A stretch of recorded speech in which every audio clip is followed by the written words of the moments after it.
오늘 함께 묵상할 말씀은 민수기 14장 39절에서 45절까지의 말씀입니다. 모세가 12명의 정탐꾼을 보낸 곳이 가데스 바네아입니다. 사실 그곳에서 2주만 걸어가면 가나안 땅에 들어갈 수 있습니다. 그만큼 가나안 땅과 가까운 곳입니다. 한마디로 광야의 끝자락입니다. 그런데 광야의 끝자락에서 넘어졌습니다. 실패했습니다. 그래서 40년을 방황하게 되었습니다. 그동안 걸어왔던 광야의 시간이 헛것이 되는 시간이었습니다. 시간이 흐른다고 저절로 가나안 땅에 들어가는 것이 아닙니다. 자격이 되어야 들어갑니다. 수준이 되어야 들어갑니다. 무슨 수준, 무슨 자격입니까? 하나님은 우리의 능력과 신분을 보시는 것이 아니라 믿음을 보시는 것입니다. 믿음의 수준이고 믿음의 자격인 것입니다. 그런 의미에서 하나님이 보시는 믿음은 바로 순종입니다. 하나님은 우리에게 제사보다 예배보다 더 원하시는 것이 순종이라고 말씀하셨습니다. 40절 아침에 일찍 일어나 산꼭대기에 올라가며 이르되 보소서 우리가 여기 있나이다. 우리가 여호와께서 허락하신 곳으로 올라가리니 우리가 범죄하였음이니이다. 하나님께서 40년 동안 광야에서 방황하게 될 것이라는 말씀을 하시자 백성들의 태도가 달라지기 시작했습니다. 자신들이 하나님께 범죄했다고 고백합니다. 그리고 지금이라도 말씀하시면 가나안 땅에 들어가서 가나안 족속과 싸우겠다고 합니다. 그리고는 산 위로 올라갔습니다. 겉으로 보면 죄를 깨닫고 즉시 순종하는 모습인 것 같습니다. 그러나 그렇지 않습니다. 이들은 그저 자기들에게 내려진 혹독한 심판에 당황하고 당장 내일 일이 두려웠을 뿐입니다. 참된 회개는 하나님의 심판 때문에 두려워서 하는 것이 아니라 하나님과 나 사이가 멀어진 것에 대해 슬퍼하는 것입니다. 하나님의 말씀을 온전히 믿고 살아가지 못하는 자기 자신에 대하여 처절하게 슬퍼하는 것입니다. 그래서 죄의 길에서 완전히 돌이켜 하나님께 돌아가는 것이 회개이지 눈앞에 불리한 상황을 슬퍼하는 것이 아닙니다. 그래서 하나님께서 말씀하십니다. 42절 여호와께서 너희 중에 계시지 아니하니 올라가지 말라. 너희의 대적 앞에서 패할까 하노라.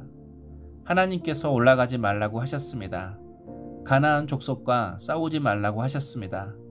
그들과 싸워도 지게 될 것이라고 말씀하셨습니다. 그런데 44절에 그들이 그래도 산꼭대기로 올라갔고 여호와의 언약궤와 모세는 진영을 떠나지 아니하였더라. 언약궤는 구름 기둥을 따라 움직입니다. 그런데 언약궤는 진영 안에 머물렀다고 합니다. 하나님이 싸우라는 신호, 움직이라는 신호를 주지 않았다는 것입니다. 그런데 그들이 그래도 싸우러 갔다고 합니다. 그래도 적들이 있는 곳에 갔다고 합니다. 성도 여러분, 순종이라고 다 같은 순종이 아닙니다. 믿음으로 하는 순종이 있고 자신의 의지로 하는 순종이 있습니다. 하나님의 뜻대로 하는 순종이 있고 자기 의로 하는 순종이 있습니다. 그런 순종은 오히려 불순종입니다. 우리가 이렇게 생각할 수 있습니다. 누이치고 순종하면 되는 거 아닙니까? 회개하고 순종하면 되는 거 아닙니까?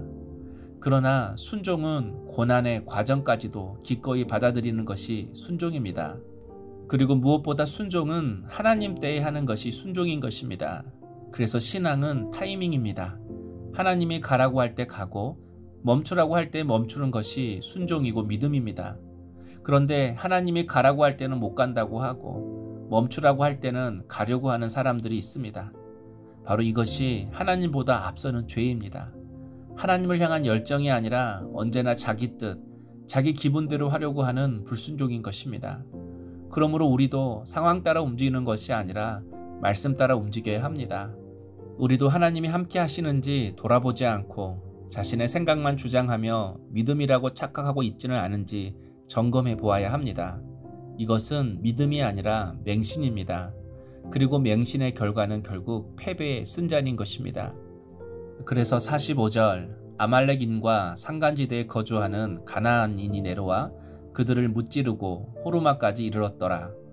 하나님이 함께 하시지 않는 전쟁의 결과는 뻔합니다. 하나님이 말씀하셨음에도 그래도 산지에 올라가서 가나안 족속과 싸웠던 사람들은 처참하게 패했습니다. 가나안 땅에 못 들어간다는 말씀에 어떻게 해서든 하나님의 뜻을 돌이켜보려고 했습니다. 그러나 하나님은 우리 뜻에 흔들리고 자신의 계획을 바꾸시는 분이 아니십니다. 그래서 순종을 가장한 불순종으로 아말렉을 공격했던 백성들이 속절없이 패하고 호르마까지 도주하게 된 것입니다. 호르마는 철저한 파멸이라는 뜻입니다. 이들의 패배가 얼마나 컸는지를 보여줍니다. 그저 자기들이 열심을 보이면 상황이 바뀔 것이라고 기대했지만 순종이 없는 전쟁은 오히려 자신을 향한 무서운 회초리로 되돌아오고 말았습니다. 성도 여러분, 이스라엘 백성들은 하나님의 말씀에 순종하는 것보다 자기들의 생각을 따르는 데만 급급했습니다. 그러다가 크게 패하고 말았습니다. 순종해야 할 때 순종하지 못하면 후회할 수밖에 없습니다.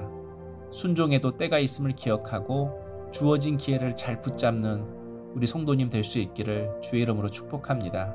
적용 질문입니다. 하나님의 뜻을 외면한 채 내 뜻을 앞세우며 행동하고 있는 것은 무엇입니까?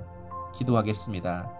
하나님, 어리석은 이스라엘 자손을 향한 탄식이 저희를 향한 하나님의 탄식임을 깨닫습니다.